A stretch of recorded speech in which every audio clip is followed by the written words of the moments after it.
Taj hotel ಭಾರತದ ಗೌರವದ ಸಂಕೇತ. ಮುಂಬೈನ ಕೊಲಾಬಾದಲ್ಲಿರುವ ತಾಜ್ ಮಹಲ್ ಪ್ಯಾಲೇಸ್ ಹೋಟೆಲನ್ನು 1903ರಲ್ಲಿ ಜಮ್ಶೆಡ್ಜಿ ಟಾಟಾ ಸ್ಥಾಪಿಸಿದರು. ಇದು ಕೇವಲ ಹೋಟೆಲ್ ಅಲ್ಲ, ಭಾರತದ ಆತಿಥ್ಯ ಸಂಸ್ಕೃತಿಯ ಪ್ರತೀಕ. ಅನೇಕ ವಿದೇಶಿ ನಾಯಕರು, ಕಲಾವಿದರು, ಉದ್ಯಮಿಗಳು ತಂಗಿದ್ದ ಸ್ಥಳ, ಮುಂಬೈನ ಗುರುತಿನ ಚಿಹ್ನೆ.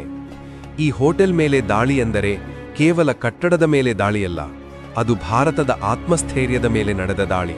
ದಾಳಿಯ ಪೂರ್ವಭಾವಿ ಸ್ಥಿತಿ. 2008ರ ನವೆಂಬರ್ 26ರ ಸಂಜೆ ಮುಂಬೈ ತನ್ನ ದಿನನಿತ್ಯದ ಜೀವನದಲ್ಲಿ ತೊಡಗಿತ್ತು.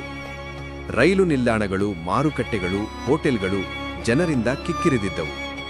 ಯಾರಿಗೂ ಗೊತ್ತಿರಲಿಲ್ಲ ಸಮುದ್ರದ ಮಾರ್ಗವಾಗಿ ಉಗ್ರರು ನಗರಕ್ಕೆ ನುಗ್ಗಿದ್ದಾರೆ ಎಂಬುದು. ಪಾಕಿಸ್ತಾನದ ಉಗ್ರ ಸಂಘಟನೆಯೊಂದಕ್ಕೆ ಸೇರಿದ 10 ಉಗ್ರರು ದೋಣಿಗಳ ಮೂಲಕ ಮುಂಬೈ ತಲುಪಿದರು. ಅವರು ನಗರದಲ್ಲಿ ಹಲವು ಗುಂಪುಗಳಾಗಿ ವಿಭಜನೆಗೊಂಡು ವಿವಿಧ ಸ್ಥಳಗಳ ಮೇಲೆ ದಾಳಿ ನಡೆಸಿದರು. ತಾಜ್ ಹೋಟೆಲ್ ಮೇಲೆ ದಾಳಿ ಹೇಗೆ ಆರಂಭವಾಯಿತು?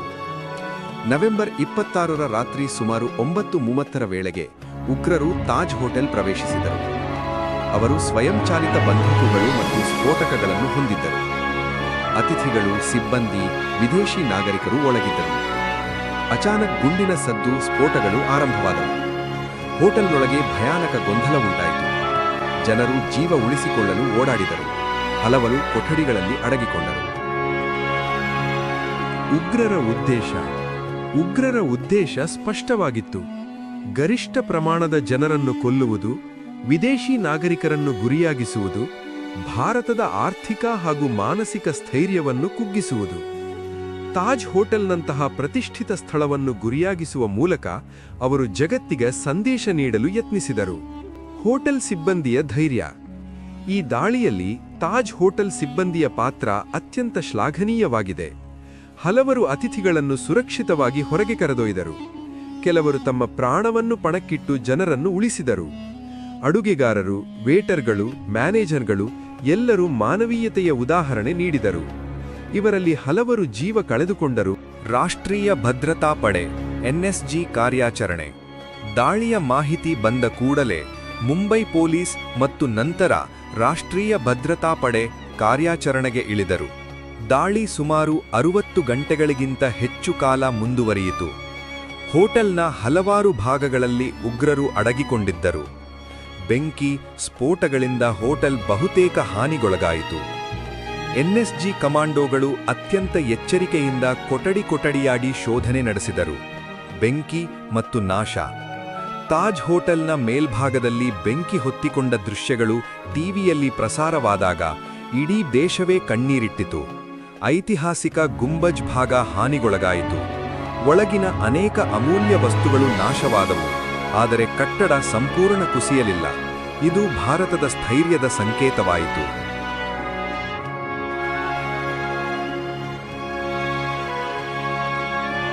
ಉಗ್ರರ ಅಂತ್ಯ. ದೀರ್ಘ ಕಾರ್ಯಾಚರಣೆಯ ನಂತರ ತಾಜ್ ಹೋಟೆಲ್ನೊಳಗೆ ಅಡಗಿದ್ದ ಎಲ್ಲ ಉಗ್ರರನ್ನು ಎನ್ಎಸ್ಜಿ ಪಡೆ ಹೊಡೆದುರುಳಿಸಿತು. ಒಬ್ಬ ಉಗ್ರನನ್ನು ಜೀವಂತವಾಗಿ ಬಂಧಿಸಲಾಯಿತು. ಆತನ ವಿಚಾರಣೆಯಿಂದ ದಾಳಿಯ ಹಿಂದಿನ ಸತ್ಯಗಳು ಹೊರಬಂದವು. ಇದು ಭಾರತದ ಭದ್ರತಾ ವ್ಯವಸ್ಥೆಗೆ ದೊಡ್ಡ ಪಾಠವಾಯಿತು. ದೇಶದ ಪ್ರತಿಕ್ರಿಯೆ. ಈ ದಾಳಿಯ ನಂತರ ದೇಶಾದ್ಯಂತ ಶೋಕ ಮತ್ತು ಆಕ್ರೋಶ. ಭದ್ರತಾ ವ್ಯವಸ್ಥೆಯ ಬಗ್ಗೆ ಚರ್ಚೆ. ಉಗ್ರವಾದದ ವಿರುದ್ಧ ಕಠಿಣ ಕ್ರಮಗಳ ಬೇಡಿಕೆ. ಭಾರತ ಸರ್ಕಾರವು ಭದ್ರತಾ ನೀತಿಗಳನ್ನು ಪುನರ್ಪರಿಶೀಲಿಸಿತು. ತಾಜ್ ಹೋಟೆಲ್ ಪುನರ್ನಿರ್ಮಾಣ. ದಾಳಿಯ ನಂತರ ತಾಜ್ ಹೋಟೆಲ್ ಅನ್ನು ಪುನರ್ನಿರ್ಮಿಸಲಾಯಿತು. ಹಳೆಯ ವೈಭವವನ್ನು ಮರಳಿ ತರಲಾಯಿತು. ಭದ್ರತೆಯನ್ನು ಅತ್ಯಂತ ಕಠಿಣಗೊಳಿಸಲಾಯಿತು. ಪುನರಾರಂಭದ ವೇಳೆ ತಾಜ್ ಹೋಟೆಲ್ ಒಂದು ಸಂದೇಶ ನೀಡಿತು: ಭಾರತ ಭಯಕ್ಕೆ ಮಣಿಯುವುದಿಲ್ಲ. ಇತಿಹಾಸದ ಪಾಠ. ತಾಜ್ ಹೋಟೆಲ್ ಮೇಲೆ ನಡೆದ ಉಗ್ರರ ದಾಳಿ ನಮಗೆ ಕಲಿಸಿದ ಪಾಠಗಳು: ಉಗ್ರವಾದಕ್ಕೆ ಧರ್ಮ, ಮಾನವೀಯತೆ ಇಲ್ಲ. ಎಚ್ಚರಿಕೆ ಮತ್ತು ಭದ್ರತೆ ಅತ್ಯಂತ ಮುಖ್ಯ. ಮಾನವೀಯತೆ ಮತ್ತು ಧೈರ್ಯ ಯಾವತ್ತೂ ಗೆಲ್ಲುತ್ತದೆ. ಉಪಸಂಹಾರ. ತಾಜ್ ಹೋಟೆಲ್ ಮೇಲೆ ನಡೆದ ದಾಳಿ ಕೇವಲ ಒಂದು ಘಟನೆಯಲ್ಲ, ಅದು ಭಾರತದ ಮನಸ್ಸಿನಲ್ಲಿ ಉಳಿದ ಗಾಯ.